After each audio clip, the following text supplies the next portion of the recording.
का पॉइंट था, मतलब वो ट्रांजिशन प्रोसेस थे 24,200, ठीक है, और निफ्टी बैंक में थी वो कल के कॉल राइटर्स का जोन। क्या बात हुई, देखिए अगर आप निफ्टी का चार्ट देखें, कल गैप अप काफी सब्सटेंशियल हुआ, उसके बाद आप सिंक हुए। सिंक होने के बाद आपने क्या नहीं तोड़ा, वो था 24,219। निफ्टी बैंक पे क्या बात हुई थी, HDFC बैंक आपको एक ओपनिंग दे रहा है कॉल राइटर्स के जोन के ऊपर ऑन एक्सपायरी डे। कहां था वो कॉल राइटर, 52,500 600। जैसे ही 639 क्रॉस हुआ 53,080 मिल गया। तो कल दिन था कॉल राइटर्स के ट्रैप होने का, और उसके पीछे कारण था HDFC बैंक, लेकिन स्प्रेड यानी ब्रेथ जो थी वो बाद में अच्छी हो गई। आज के इंस्टीट्यूशनल स्टैट्स को देखें तो 5400 करोड़ रुपए की FIs की बाइंग, 924 करोड़ रुपए का DIs का सेल है। FIs ने इंडेक्स फिर खरीदा 3,000 करोड़ रुपए का, 27,000 contract long, 4400 contract short cover किए। स्टॉक फ्यूचर्स में करीब 4597 करोड़ रुपए की बाइंग, 82,000 कॉन्ट्रैक्ट लॉन्ग किए। तो कल शॉर्ट कवरिंग भी स्टॉक फ्यूचर्स में अच्छी थी और लॉन्ग भी काफी बड़े क्रिएट हुए हैं।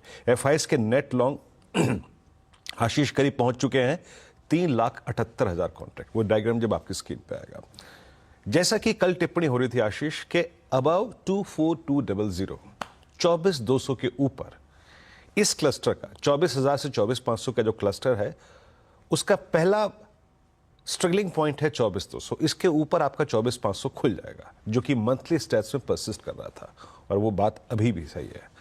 आज के लिए हल्की सी कॉल राइटिंग जो थी वो स्टैट्स पे परसिस्ट कर रही थी 24,300 पे। कल वो कॉल राइटर विजिबल था, और आज के लिए उसके लिए दिन भारी होगा। नीचे स्ट्रॉन्ग पुट राइटिंग हुई है 24,200 के क्लस्टर पे। पिरामिड्स आपको क्लियरली रिफ्लेक्ट करेंगे कि पुट राइटर्स कल के ब्रेकआउट के बाद, कल के आई थिंक 24,300 के जोन को छूने के बाद कंफर्टेबल थे। ये मंथली है, प्लीज वीकली भी दिखाइएगा। 24,100 200 के जोन में मेरी अप्रोच क्या रहेगी।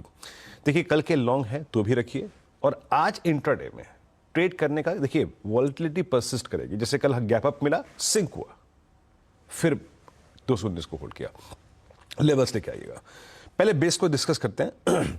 बेस जो है आशीष वो आज के सेशन के लिए है करीब करीब 24,243 और 181। एज ए ट्रेडर हमें ये अपने जहन में रखना पड़ेगा कि हमें डिप भी ड्यूरिंग द डे मिल सकता है, वो ये लेवल है। बेस 1 को एज ए ट्रेडर बाय करें।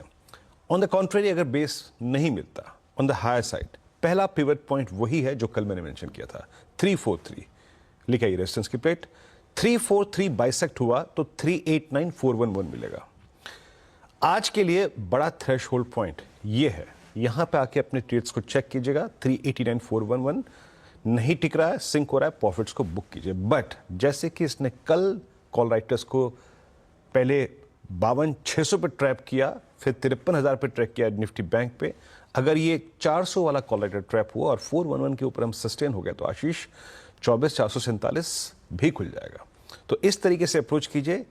पुट राइटर्स के जोन को रिस्पेक्ट दीजिए, वहां पे स्टॉप लॉसेस रखिए, और कॉल राइटर्स जब ट्रैप होते हुए नजर आए तो मोमेंटम को प्ले करिए। निफ्टी बैंक कल के बड़े मूव के बाद आज भी एक बहुत स्ट्रॉन्ग स्विंग एक्सपेक्ट करना थोड़ा सा गलत होगा, बेईमानी होगा। बट स्टिल अगर आप देखें जिस प्रकार की स्प्रेड है बैंक निफ्टी में, HDFC बैंक के बाद दूसरे बैंक्स ने कंट्रीब्यूट करना शुरू किया है। प्लेसमेंट ऑप्शंस की ये कह रही है कि 53,000 पे 53,000 पे कल के सबसे स्ट्रॉन्ग पुट राइटर्स खड़े हैं। 53,000 पे करीब करीब आउटस्टैंडिंग हुआ 11 लाख का और 53,500 पे करीब 8.5 लाख का आउटस्टैंडिंग हुआ। अप्रोच करेगी, लेवल्स मार्क कर लीजिएगा। बेस होगा 53,010, 53,010, 53,040 और 52,872। एज ए डे ट्रेडर आप उसको बाय कर सकते हैं, बट अगर ऊपर की तरफ एक पॉइंट है जो मैंने कमेंट्री में मेंशन किया है, इट्स 43237 एंड 42356। ये 100 पॉइंट का क्लस्टर निकलता है आशीष, तो बैंक निफ्टी एक बार के लिए स्विंग 487,514 तक का जनरेट कर सकता है। बट अच्छी बात यह है कि निफ्टी IT भी स्ट्रांग है, तो उसका एक इंपैक्ट शायद निफ्टी पे ज्यादा पड़े। तो out of these two considering risk reward ratio Ashish Nifty strong लगता है आशीष। परफेक्ट, ये है निफ्टी बैंक।